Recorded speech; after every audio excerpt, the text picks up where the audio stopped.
लेकिन दौड़ नहीं सकोगे आप। सुन रहे हो?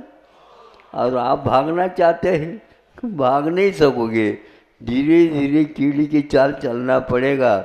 जब हम आपके सामने से बहुत भाग करके चले जाएंगे, पर आज रुक तो जाओ थोड़े बहुत। तो आप रुक क्यों रहे हो? धीमी गति क्यों? लगाओ ना गति। भाग रहे थे उस समय आप, माने नहीं, सुने नहीं। पीछे से आओ, आवाज़ हम देते हैं, तुम आते जाओ, हम तो रुक नहीं सकते। आप पीछे से आवाज़ करते जाओ, मैं आ रहा हूँ, थोड़े से आप चाल बदलो, ऐसा नहीं कहे ना। मैं भाग रहा हूँ, मैं थोड़ी सी जल्दी जल्दी चलने का प्रयास कर रहा हूँ।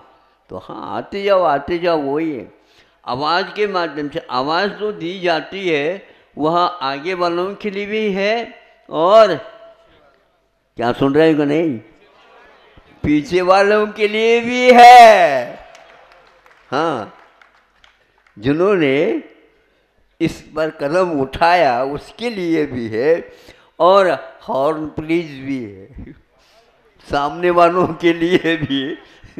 तो सामने वालों के लिए, भैया पीछे वाले भी आ रहे, थोड़े साइड रखियो। हाँ, तो ये है, दोनों तरफ काम हमारा होता है। भगवान ने कहा है इस प्रकार से इन लोगों को संकेत दिया करो, सामने वाले भी जागृत हो जाए, अभिमान में ना आए, और पीछे वाले भी दीनहीन न हो कि हाँ हमारे लिए हमारी आवाज़ सुनाई जा रही है। काम तो आपको चलना पड़ेगा, ताली बजाने की कोई आवश्यकता नहीं, पैरों से चलने की आवश्यकता है।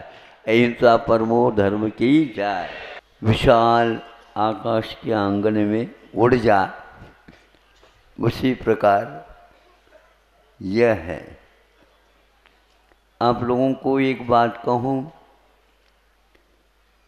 जिसको गौण किया जाना चाहिए उसको आप मुख्यता न दीजिए, और जिसको मुख्यता देना है उसकी कुछ पहचान होती है, और उनको हमेशा हमेशा याद रखें। जैसे पेपर देता है, परीक्षा पत्र सामने है विद्यार्थी के सामने, 8, 9, 10 जो कोई भी प्रश्न उसमें दिए गए हैं, और कोई भी इनमें से प्रश्न में से आप उत्तर दीजिए, ऐसा कहा जाता है। और इसमें वह इसको पढ़ करके देखना प्रारंभ कर देता है, वो भूल जाता है। नीचे एक और पंक्ति दी गई, ध्यान से पढ़िए, और वो कौन सा ध्यान से पढ़ना तो पूरा ही पत्र ध्यान से ही पढ़ना था।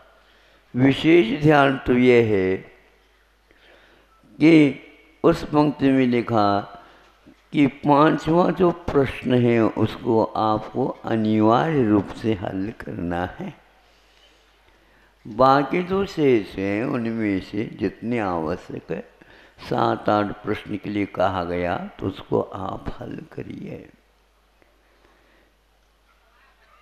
अब वह नहीं पढ़ा उसने, और उसी प्रश्न को छोड़ करके बाकी सब में से 7-8 में से कर लिया। फिर बाद में ज्ञात हुआ उसको जांच ही नहीं किया गया। इसलिए नहीं किया गया कि अनिवार्य को तो उसने गौण कर दिया, और जो अनिवार्य नहीं थे, ऐच्छिक थे, उनको अच्छे ढंग से लिख डालें। ऐसे ही आप लोगों को भी कह रहा हूँ, क्योंकि आपके तीसरे दिन भी निकलने को है, और कल का एक ही दिन मतलब साबुत है, परसों तो फेरी है ना, प्रभात फेरी जैसे। फेरी का अर्थ अपने अपने घर की ओर मुख फिर जाता है, फेरी हो गई। ऐसा है, बहुत दिन से आप लोगों ने योजना बनाई, दिन जाने काल जाने को तो रोक टोक है ही नहीं।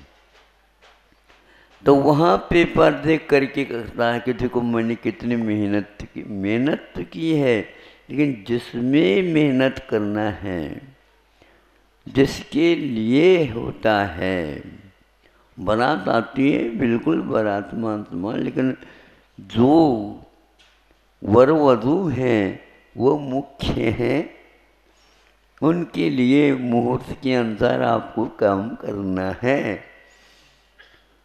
आज का दिन एक बहुत बड़ा दिन है। वैसे वसंत पंचमी मानी जाती है, सब लोग अपने अपने खरीदी वगैरह जो कुछ भी होते वो खरीदते रहते, बताते हैं। लेकिन ये अवश्य है कि जो व्यक्ति नियम की ओर विशेष ध्यान देता है, जो नियम का अर्थ नियम ही होता है, उसके बिना वह चलता नहीं। तो बाद में वह नियम के लिए हम आप कर लेंगे तो कर लेंगे, तो 1 वर्ष का तो पेपर था प्रश्नावली, वो तो चला गया। जीवन में ऐसे ही मनुष्य जीवन में महत्वपूर्ण बिंदु हुआ करते हैं, उसकी ओर विशेष ध्यान देना चाहिए। किंतु प्राय करके संसारी प्राणी मोह से वशीभूत हुआ, भय काम वश्य, भय और काम से वह वशीभूत हुआ, इस बात को नहीं सोच पाता। अभी घर में है बालक तो हमारा ही है ऐसा कह कर के आप चल रहे हैं, है तो हमारे, बिल्कुल पक्का है, ये तो व्यवहार तो है। लेकिन पंख आने के उपरांत हमारा नहीं होता। वो पंख जब तक नहीं आते, पक्षी हमेशा हमेशा उस बालक पक्षी को अच्छे ढंग से सुदृढ़ उनके पंख बन जाएं, यह बार बार देख रेख करते हैं।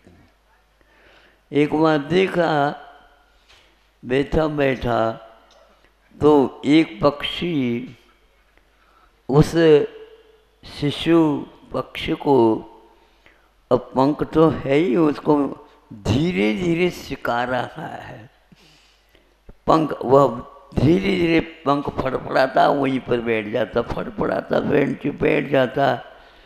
तो माता पिता ने सोचा होगा ये तो फड़फड़ा रहा है, इसका अर्थ है अब यह उड़ने को तैयार है, फड़फड़ा रहा है। तो वह धीरे धीरे फड़फड़ाते उसको धीरे से नीड से नीचे कर दिया, तो नीचे जमीन तक आने के लिए उसने फड़फड़ाया और जमीन पर बैठ गया। इसी प्रकार 2-3 बार कर देते हैं तो प्रशिक्षित हो जाता है। उनके करने से प्रशिक्षित नहीं हुआ है वह, किंतु उसके पंखों में बल आया है। पंख लगाए नहीं जाते हैं, ले आए जाते हैं और उनको थोड़े से उद्घाटित किया जाता है। अब वह जिंदगी भर उन पंखों के बल पर ही उड़ता रहेगा। लेकिन ख्याल रखिए, उड़ता हुआ भी वह पक्षी उसी ओर उड़ता है जिस ओर उसके लिए राशन की उपलब्धि होती है। आप भी लोग भी यदि मान लो पुरुषार्थ करते हैं तो कहाँ करें? इंदौर में करें क्या बाहर करें? इंदौर में भी कहाँ करें?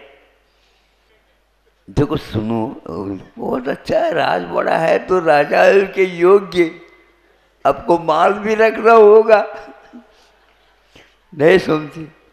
तो उसके बिना तो वहाँ पर किराए देना ही मुश्किल हो जाएगा। तो उसी प्रकार अपने जीवन में, अपने जीवन कुवट के अनुसार वह सब कुछ निर्धारित किया जाता है। एक पक्षी उदाहरण देकर के मैं पूर्ण कर रहा हूँ, क्योंकि आपको आज बहुत व्यस्त रहना है। वह पक्षी उड़ गया और जो साथी संगाती थे उनको कह दिया मैं आज अलग अपने ढंग से चलूँगा। तो ठीक है भाई, कहीं से भी राशन ढूंढ डाल लो, शाम को तो वहीं पर आना ही, वही वृक्ष पर। तो वह चला गया और ऐसा चला गया कि आज तो नया आकाश और नए सब कुछ धरती मिल रही है। तो वह चला था, कोई भी वृक्ष नहीं मिला, कोई भी ठिकाना नहीं मिला। और इधर देखता है तो बहुत दूर तक कुछ नहीं, इधर देखता है सामने तो बहुत ही अपार है, पीछे मुड़ करके देखता है तो पीछे तो बहुत कुछ मैं आ चुका हूँ और उसको पुनः देखा नहीं जाएगा। थोड़े से घबराहट हो गई, भय काम अवश्य। अब कैसे करूं? पंख जो है धीरे धीरे थक रहे हैं, नीचे अपार पानी है, पानी में निर्वाह नहीं हो सकेगा। बैठने के लिए कोई वृक्ष नहीं है, द्वीप नहीं है, आधार नहीं है, रुक भी नहीं सकता। पंखों का उपयोग किए बिना रुक भी नहीं सकता। पेड़ पर बैठा हुआ तो रुक सकता है। अब आसमान में अधर में हूं, पंख नहीं चलाया, नीचे गिरने का अर्थ डूब जाना है।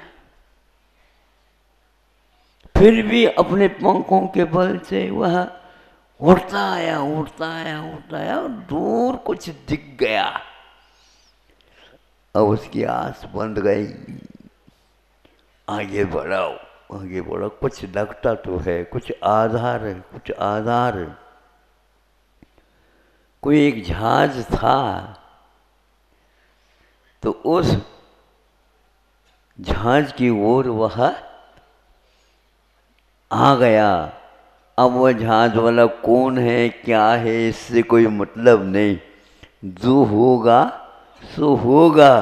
तो एकदम जा करके वह उसमें उतर गया। वहाँ के लोगों ने उसको, प्यारा पक्षी को अपने हाथ में ले लिया। उसने सोचा ये कौन, बंधु है, हितू है या और कौन है, क्या पता। इतना अवश्य इनकी वजह से हमें शरण मिल गई। आज यह 84 लाख योनियों में आप लोगों को मनुष्य भाव उस जहाज के भांति मिली। इसका कुछ अंश भाग तो आप लोगों के द्वारा उपभोग हो चुका है, शेष कितना है कोई पता नहीं। शुरुआत में तो ऐसा ही ये जीवन प्रारंभ हो जाता है, धीरे धीरे पंख आने के उपरांत फैलाव हो जाता है, माता पिताओं के भी बिछड़न हो जाता है, सब कुछ को यहाँ पर कोई टिकना है ही नहीं। पंख चलाना होता है, नहीं तो गिरना तो पक्का। बहुत कठिन है आपके लिए। हाथ पैर चल रहे हैं, हाथ पैर नहीं चले तो क्या करें, तो बताओ। माता पिता भी कहाँ तक आपके लिए साथ देंगे। एक वस्तु की क्षणभंगुरता के बारे में देखते हैं तो पक्का है यहाँ पर कोई विशेष आधार देने वाला नहीं। आधार यदि है तो आयुष कर्म है। धीरे धीरे वह भी रुका हुआ नहीं, कोई यहाँ पर कोई भी नहीं रुका हुआ है, रुक सकता ही नहीं। रुकने का अर्थ यही है, एकमात्र शुद्ध परमेष्टि रुके हैं, बाकी परमेष्टि सहित सब के आयु कर्म का बंध हुआ है, उसके आधार पर हो रहा है। इस वैराग्य के आधार को देख करके आपके घर में आए हुए महान पुरुष आज मध्याह्न में लगभग मुहूर्त के अनुसार आप समझते होंगे हमारे घर में है तो आपके घर में है, लेकिन आपका घर और आप भी निराधार है। चाहे राजवाड़ा हो चाहे गरीब वाड़ा हो, दोनों वाड़ा हो, ये तो है, रुके हुए कोई नहीं है। फाटक लगे हुए हैं तो उनकी उम्र है और अपने आप को वहाँ से बिछड़ना ही होगा।